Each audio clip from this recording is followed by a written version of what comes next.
The Greaseman here. I got B on the line here. B, do you mind if we go on the air here? I just want to ask you a question once and for all. Now, you call me every now and then, and whenever I suggest that we ought to get together for a little habadogi, you always say, well, you're studying for tests. I mean, come on. I don't buy those kind of excuses. All right, if you don't want a habadogi, just say you don't want a habadogi. Let's just let it go at that then. Because I'm living with my parents, my love.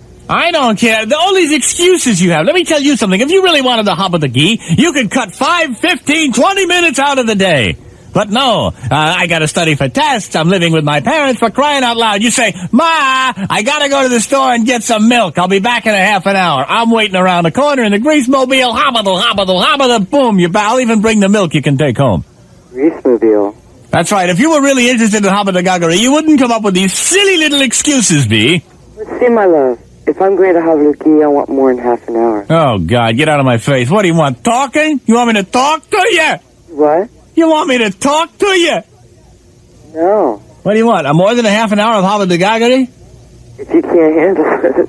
Oh, God, don't give me this. Yeah, nobody. All right, maybe occasionally you'll go for half an hour, but, I mean, it's really rare after you get going that people are going to be going for an hour and a half. Come on, what are we ending for, calisthenics or romance here?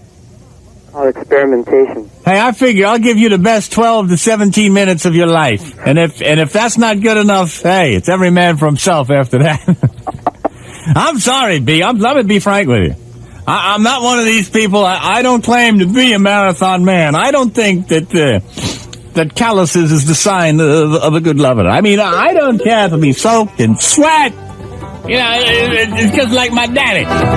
My daddy was the one that taught me, boy. Well, the problem was, I had to live with my daddy and his girlfriend after Dad and Mom got divorced. And the problem was I was with Estelle at the time.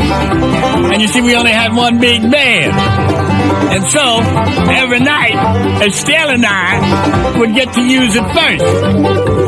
The problem was, after about 15 minutes, maybe 17 on the outside, Daddy and his girlfriend, they'd get a little frisky. And they'd start saying, boy, you done yet? Well, there ain't nothing worse than habadagagging than having your impatient daddy outside the door saying, come on, boy! What you doing in there anyway, for crying out loud?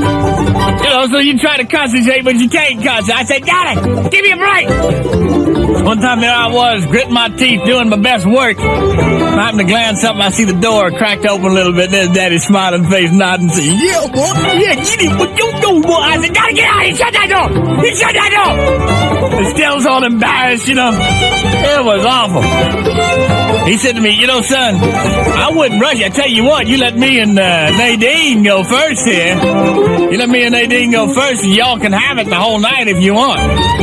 But I didn't go for that. And Daddy drools, you know. I didn't want to sleep on that drool-covered pillow after Daddy and Nadine was done, you know. So we went first, and I just got the habit of, 10, 12, 15 minutes outside, I'd be done, you know. And then Daddy and Nadine could go in there. It was tough, but oftentimes in rural America, one has to make do.